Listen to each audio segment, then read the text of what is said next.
안녕하세요. 백두산 금융연구소의 백두산입니다. 3월 19일 수요일 저녁 9시 29분입니다. 내일 저녁에도 영상이나 글 한 편 업로드 예정입니다. 미국 한국 증시 마감 살펴볼게요. 미국은 하락 마감했습니다. 엔비디아, GTC 그런 게 있었는데 별다른 힘을 쓰지 못했고요. 그리고 오늘 저녁이 이제 FOMC 회의인데요.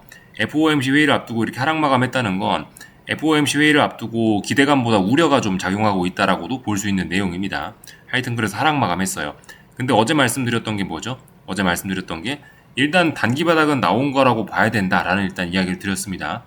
물론 또 다시 오늘 밤에 무슨 일이 잘못돼서 또 붕괴될 수도 있겠죠, 그죠? 그럴 수도 있습니다. 이게 확률 게임이기 때문에 주식은 어떻게 될지 모르는 거기 때문에 확률 게임일 수 있는데 근데 일단은 아직까지는 기본적인 전략은 뭐냐?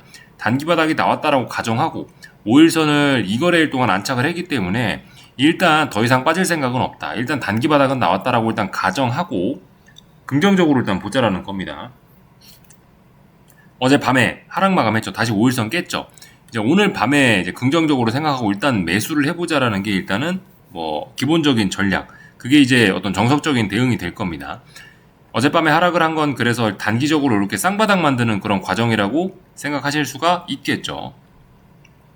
물론 잘못되면 자빠질 수도 있는데 일단 대응은 기본적인 시나리오는 FOMC 회의에서 특별한 거 없으면은 다시 5일선 위로 안착하면서 이 바닥 확인의 검증성이 이 바닥 확인이 다시 한번 더 되면서 바닥 확인의 어떤 신뢰도가 높아질 수 있다라는 거 그런 걸 좀 생각하시면 되겠습니다. 오늘 밤에 상승 마감을 하면 오늘 밤에도 5일선 위로도 올라오면 그죠? 그러면 바닥이 검증이 된 겁니다. 제법 신뢰도가 높아지는 겁니다. 오늘 밤 어떻게 될지 모르나 오늘 밤 상승을 하면은 바닥은 더욱더 신뢰도가 높아진다. 바닥 가능성이 매우 높다. 바닥으로 봐도 된다. 이렇게 생각하시면 되겠습니다. 일단 지금은 단기 바닥이 나왔다. 다시 한번 오늘 밤에 이렇게 올라와서 상승 마감해주면 이 바닥의 신뢰도가 매우 높아진다. 이겁니다. 일단 긍정적으로 봐야 된다. 긍정적으로 보는 게 정석적인 시나리오일 수 있습니다. 다만 말씀드렸다시피 지금 단기적인 매력이 있는 거지 중장기적인 매력은 좀 떨어졌죠. 나스닥의 상승 탄력이 둔화됐기 때문에 다음번에 전고점을 돌파한 척하면서 당장 이 급등을 하는 거를 생각하는 거는 요거는 이제 기본 시나리오는 아니다라고 말씀을 드렸습니다. S&P 지수를 봐도 비슷비슷해요. 어젯밤에 하루 하락을 했지만 그래도 S&P 지수는 좀 낫네요. 그죠? S&P는 어제 하락 마감했지만 그래도 5일선은 계속 꾸준히 지키고 있습니다. 5일선 위에 3거래일째 안착해 있어요. 오늘 밤에 FOMC 회의에서 특별히 와장창 하는 것만 아니면 오늘 밤에 다시 이렇게 상승을 한 번 더 보여주면서 5717 이런 자리까지 좀 안착을 해주면은 그럼 이 자리 바닥에 대한 신뢰도는 굉장히 높아지게 될 겁니다.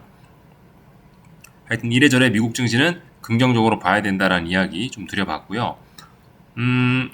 채권 시장은 아직까지 혼조한 구간입니다. 근데 일단 채권 시장의 움직임을 보면 한 번 더 올라가려고 하는 것 같긴 합니다. 왜냐하면 30년물 국채 선물 보고 계신데 여기가 오랫동안 지킨 지지선이죠. 그러니까 금리가 더 이상은 이렇게 올라가기는 쉽지 않다. 채권이 떨어지는 건 금리가 올라가는 거죠, 그죠? 일단 여기서 이 단기 바닥 정도는 좀 만든 것 같다라고 봐야 될 것 같습니다. 물론 오늘 밤 FOMC 회의이기 때문에 어떻게 될지는 모르나 일단 여기서 단기 바닥은 만들어놨고 위로 올라가려고 하는구나 라고 생각을 해야 되겠습니다.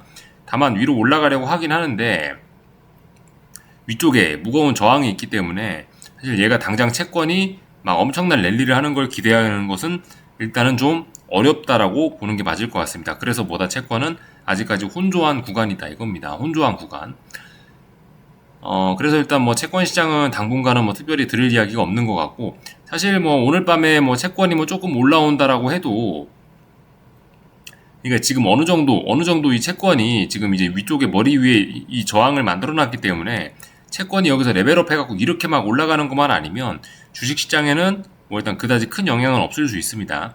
지금 어떻죠? 지금 채권이 이렇게 올라가면 주식시장은 안 좋은 거죠, 그죠? 주식과 채권이 요즘에 반대로 움직이는 그런 시기에 좀 와 있습니다. 물론 매일매일 그런 건 아니고 경향성이 그렇다라는 거죠. 채권이 올라오는 사이에 주식은 떨어지고 있죠. 하여튼 그런 경향성은 좀 있긴 있고 주식과 채권이 반대로 움직이는 경향성이 있고 지금 채권 시장이 여기서 이런 전고점 저항을 확 뚫으면서 레벨업 되는 것만 아니면 주식시장에 특별한 영향은 없을 거라는 생각 일단 하고 있습니다. 그게 기본 시나리오입니다. 채권시장 혼조한 구간 이렇게 말씀드렸고요. 하여튼 뭐 달러 약세 계속 진행되고 있고요. 달러 약세로 인해서 뭐 구리라든가 뭐 국제 유가라든가 이런 원자재들 뭐 전반적으로 좀 긍정적인 영향, 금값 이런 것들이 긍정적인 영향을 좀 받고 있다. 참고적으로 보시면 되겠습니다. 오늘 한국 증시는 FOMC 회의 앞두고 있는데요. 뭐 미국이 빠지건 말건 상관없습니다. 코스피 강합니다. 물론 뭐 오늘 밤에 미국의 FOMC 회의 결과에 따라 좀 변동이 있을지 모르겠습니다만은 코스피는 일단은 지금 그냥 긍정적으로 보시면 될 것 같습니다. 코스피 지난번 위에서 이렇게 내려오던 저항이 있는데 여기 있는 이 빨간색 선, 이 빨간색 선을 돌파 한착했죠, 그죠? 더 가겠다라는 신호로 일단 보셔야 됩니다. 지금 코스피가 매우 강합니다. 근데 코스피가 강한 게 뭐 때문에 강하죠? 뭐 제약바이오 때문에 강하나요? 그거 아니죠. 지금 코스피는 반도체와 삼성전자 때문에 강한 겁니다. 그래서 지금 다시 반도체와 삼성전자가 이제 시장의 돈을 다 빨아들이는 좀 그런 구간으로 좀 생각을 하셔야 될 것 같고요. 그렇다라고 해서 지금 삼성전자를 매수하는 거는 별로 재미는 없는 선택일 수 있죠. 하여튼 삼성전자는 이제 59,000원이 중요한 저항인데 아직까지 여기 넘지 못했습니다. 근데 이런 저항에 부딪혔음에도 불구하고 잘 버티고 있습니다. 아직까지는 긍정적으로 볼 수 있습니다. 좀 더 올라갈 수 있다라고, 탄력적으로 올라갈 수 있다라고 봐야 될 것 같습니다. 그래서 이렇게 움직인다면 당분간 삼성전자가 좀 긍정적으로 이렇게 튀어 올라온다면 코스피의 성과가 좀 눈에 띄겠죠. 코스닥은 상대적으로 좀 소외가 될 거고요. 삼성전자가 눈에 띄게 올라와 버리면 코스닥은 재미가 없어집니다. 코스닥의 주력 종목이 뭐죠? 코스닥의 시가총액 주력 종목이 2차전지하고 제약바이오입니다. 2차전지와 제약바이오는 반도체가 아니죠, 그죠? 만약 삼성전자가 막 급등을 하면서 반도체가 불을 뿜는다면은 코스닥은 조금 소외될 가능성이 높을 겁니다. 물론 코스닥에서도 반도체 업종이 있죠. 코스닥에 있는 반도체들은 조금 뭐 괜찮을 수도 있습니다. 만약에 삼성전자가 계속 랠리를 한다면요. 오늘 그래서 코스닥에 있는 이 반도체 업종들이 좀 분위기가 좀 괜찮았죠. 상대적으로 제약바이오나 2차전지는 오늘 좀 약한 흐름을 보였고요.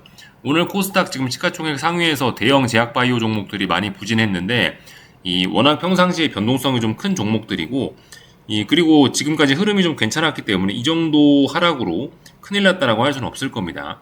여전히 코스닥 대형 제약바이오는 유망하다. 전반적으로 잘 나간다라고 보실 수가 있겠습니다. 다만 이 삼성전자를 비롯한 대형 반도체나 하여튼 코스닥에서도 반도체가 움직여 버리면은 상대적으로 좀 이 제약바이오 다른 업종들은 좀 재미가 없을 수 있겠다 이런 생각을 하셔야 되겠습니다.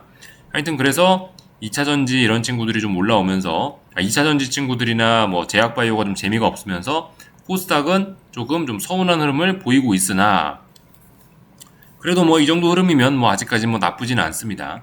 지난번에 여기서 단기 바닥 확인했고 이 바닥에 어떤 신뢰도가 오랜 동안 상승을 하면서 이 바닥에 대한 신뢰도가 좀 높아지고 있죠.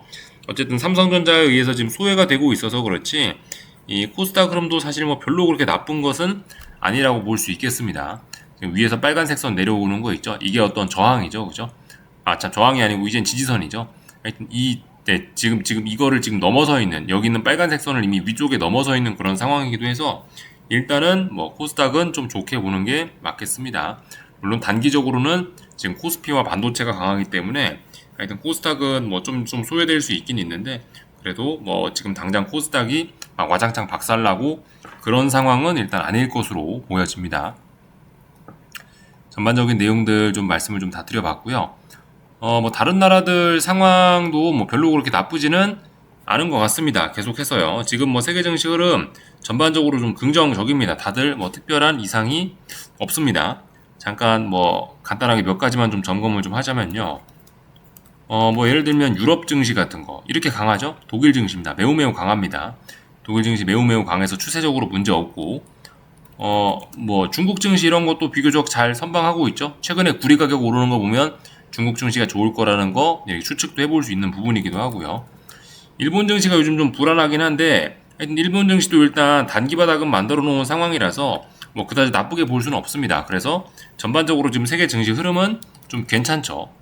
이 비트코인이 요즘에 조금 약하긴 약한데 어쨌든 그래도 잘 빠지진 않고 있으니 뭐 그다지 뭐 나쁘지는 않습니다. 하여튼 빨리 여기 저항을 돌파 한착 해야 이게 이제 본격적으로 바닥이 만들어졌다라 할 수 있을 텐데 하여튼 그래서 오늘 밤 FOMC 회의가 좀 중요할 것 같습니다.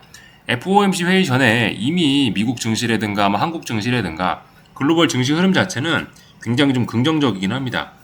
어떤 중요한 이벤트를 앞두고 시장이 지금 미리 미국 증시가 미리 단기 바닥을 한번 만든 상황인데, 만들었다고 일단 볼 수 있는 그런 상황인데, 중요한 이벤트 전에 이미 시장의 방향성을 그렇게 긍정적으로 세팅을 해놨다면은 FOMC 회의 이후에도 특별한 일 없으면 방향이 계속해서 긍정적으로, 주식시장이 좀 긍정적인 쪽으로 흘러갈 가능성이 좀 높을 것 같습니다. 오늘은 짧게 여기서 마치겠습니다. 궁금한 거 리플 남겨주시고 내일 저녁에 뵙겠습니다.